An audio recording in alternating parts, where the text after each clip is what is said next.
क्या था कि इसके पर कवरिंग बोली कर चलेंगे। हम वहां पर जब देख रहे थे 1773 से शुरू करके 1873 तक कल क्लास हम कर लिए थे। उसके बाद आ देख रहे हैं 1876।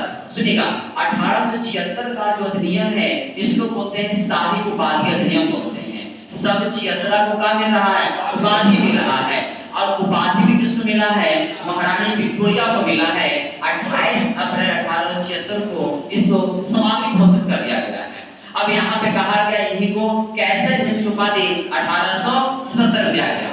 अब यहाँ पे बात आता है 76 के बाद में 1892 को भारत परिषद अधिनियम बोलते हैं। अब इसलिए बोलते हैं कि 1889 से 1891 तक जो कांग्रेस का बैठक होता है उस कांग्रेस के बैठक में वहां पे इसको स्वीकार करने का काम किया गया है, जिसके कारण भारत परिषद अधिनियम के नाम से जानते हैं। इसमें कहा गया सबसे पहले बजट का बात होता है। अब बजट में आप प्रश्न वगैरह आप पूछ सकते हैं लेकिन पूरा प्रश्न आप नहीं पूछ सकते हैं। इसमें कहा गया कि केंद्रीय विधान परिषद या प्रांतीय विधान परिषद में सदस्यों की संख्या को बढ़ाया जाए। अब यहाँ पे कहा केंद्रीय विधान परिषद में सदस्य संख्या जो बढ़ने वाला है तो न्यूनतम आपका 10 होना चाहिए, अधिकतम आपका 16 होना चाहिए।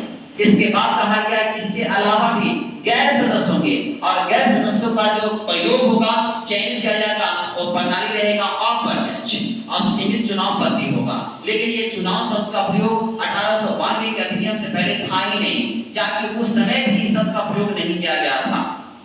यहाँ पर देखे थे हम लोग इसी के बाद 1892 के बाद 1909 में देखे थे इसको बोलते हैं मार्ले मिंटो सुधार नियम। मार्ले मिंटो मार्ले कौन थे? भारत के राष्ट्र सचिव थे। वही भारत के राष्ट्र सचिव का पद 1858 में सृजन किया गया था। हमने देखा था यहाँ पे मिंटो कौन थे? वाइसराय। कौन सा? वाइसराय थे। और यहाँ पे देखे थे 1909 को यहाँ पे बोला जाता है सांप्रदायिक निर्वाचन का ये काम किया। सांप्रदायिक निर्वाचन मतलब किसके लिए? तो बोलेंगे पृथक निर्वाचन मुस्लिम के लिए। किसके लिए? मुस्लिम के लिए आया। अब इसी के बाद देखिए जब 1919 आएगा ना तो ईसाई के लिए, सिख के लिए, आंग्लियन के लिए, ये तीनों के लिए वहां पर निर्वाचन हो गया।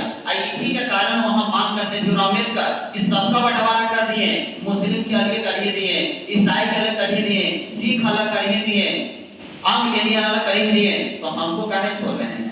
हर जनों को अलग कर दीजिए। यहाँ पे वही मामला फंसता है। तो यहाँ पे मुस्लिम के लिए पृथक निर्वाचन है। अब पृथक निर्वाचन का मतलब है कि जो धर्म खड़ा है वही धर्म वाली वोट देगा। ये यहाँ पे जिसके कारण यहाँ पे सांप्रदायिक निर्वाचन के जन बोलते हैं मिंटो को बोलते हैं। किसको बोलते हैं? मिंटो। इसकी स्थिति इतनी खराब थी कि सबसे कम दिन तक ये चलने वाला नियम है। यहाँ पे देखेंगे भारतीयों के लिए, भारतीयों को भी भारत सचिव में और गवर्नर के कार्यकारिणी परिषद में भारत को भारतीय लोगों को भी शामिल करने का काम करने का आदेश दिया गया। उसमें बनने वाले पहले व्यक्ति है सत्येंद्र प्रसाद सिन्हा। जब 1919 की घटना पाएंगे तो यहाँ पे देखेंगे मटेके ट्रांसपोर्ट सुधार अधिनियम बोलते हैं। सुधार अधिनियम इसलिए आता है कि गांधी जी 1914 से 1918 के बीच में अंग्रेजों का साथ देते हैं और कहते हैं जैसी लड़ाई समाप्त होता है अंग्रेज इसको नकार जाता है, जिसमें विवाद उत्पन्न हो जाता है और यहाँ पे नाखुश हो जाते हैं भारतीय लोग। दूसरी शर्त यहाँ पे 1909 को सांप्रदायिक निर्वाचन होता है। ये भी भारत को भारतीयों को झकझोर कर देता है। यहाँ से जनता नाखुश है। यहाँ 1916 में एनी बेसेंट और तिलक यहाँ पर घूम के जो भर्ती करा रहे हैं कौन व्यक्ति? महात्मा गांधी है और तिलक साहब भी है। 1916 में हुमुल स्थापना करते हैं, तिलक और एनी बेसेंट करते हैं। यहाँ भी स्थिति खराब हो चुका है। अब धीरे धीरे कहा जाता है सुनिए हम क्या करने वाले हैं? केंद्रीय विधान सभा और प्रांतीय विधानसभा अब दोनों में हम निर्वाचन करेंगे, सीटों को बताने का करेंगे। वहां पर केंद्रीय में 144 सीटें निर्धारित की गई और यहाँ पे 144 में से 104 सीटें आपको निर्वाचित किया जाएगा और 40 सीटों को वहां पे मनोनीत करने का काम अपने मन से चुनेंगे। 60 में से आपको 34 को निर्वाचित करेंगे और 26 को मनोनीत करने का काम करेंगे। इसी के पीछे बोलेंगे हम लोग कि कैग आया। क्या आया?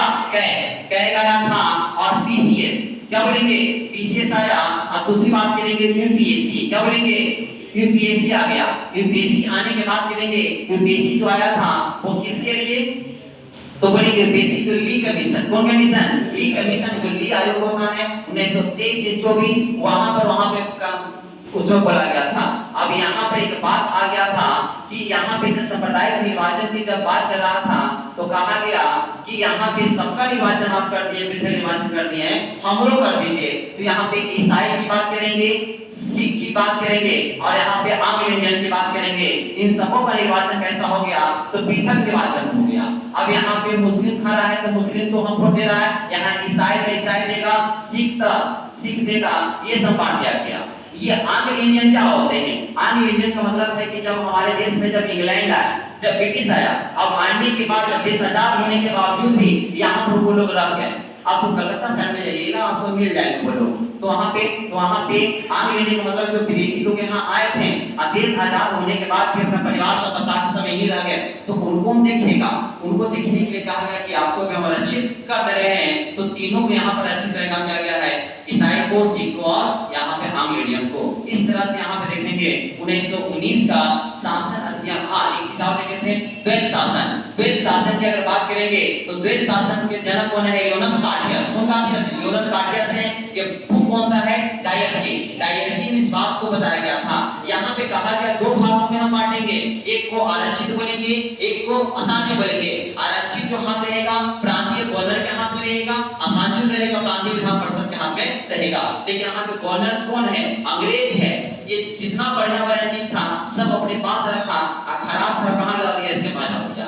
जैसे कल हो, कारखाना हो, उद्योगिक विभाग हो, जल मार्ग हो, सिपाही वगैरह, ये सब अपने पास रखता है। जिसको देता है डॉक्टरी देता है, शिक्षा देता है, पुस्तकालय देता है, और जितना छोटा मोटा काम है सब कहाँ दे दिया? उसको दे दिया। इस तरह से 1919 का शासन अधिनियम यहाँ पे साफ होता है, जिसको मल्टीपल ट्रांसपोर्ट सुधार के नाम से हम लोग जानते हैं। कल इसके आगे पढ़ाने का हम काम करेंगे। एक बार यहाँ से पढ़ लेंगे, उसके बाद जो